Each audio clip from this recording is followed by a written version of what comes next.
Wapping Workhouse by Charles Dickens. Narrated by David Mccran. My days no business beckoning me to the East End of London, I had turned my face to that point of the metropolitan compass on leaving Covent-garden, and had got past the India House, thinking in my idle manner of Tippoo-Sahib and Charles Lamb, and had got past my little wooden midshipman after affectionately patting him on one leg of his knee shorts for old acquaintance's sake, and had got past Aldgate Pump, and had got past the Saracen's Head, with an ignominious rash of posting bills disfiguring his swarthy countenance, and had strolled up the empty yard of his ancient neighbour, the black or blue boar, or bull, who departed this life I don't know when, and whose coaches are all gone I don't know where, and I had come out again into the age of railways, and I had got past Whitechapel Church, and was, rather inappropriately for an uncommercial traveller, in the commercial road,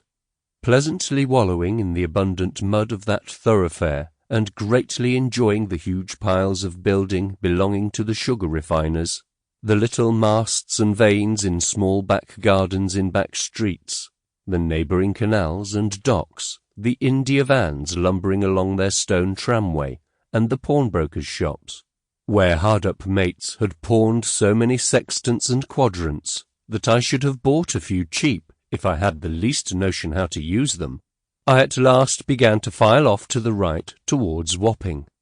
Not that I intended to take a boat at Wapping Old Stairs, or that I was going to look at the locality, because I believe, for I don't, in the constancy of the young woman who told her sea-going lover, to such a beautiful old tune that she had ever continued the same, since she gave him the backer-box marked with his name. I'm afraid he usually got the worst of those transactions, and was frightfully taken in.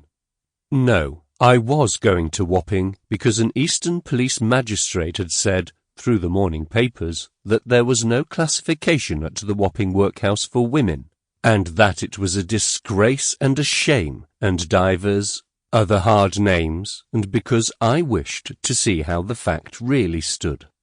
For that Eastern police magistrates are not always the wisest men of the East may be inferred from their course of procedure respecting the fancy dressing and pantomime posturing at St. George's in that quarter, which usually, to discuss the matter at issue, in a state of mind betokening the weakest perplexity with all parties concerned and Sample complete. Ready to continue?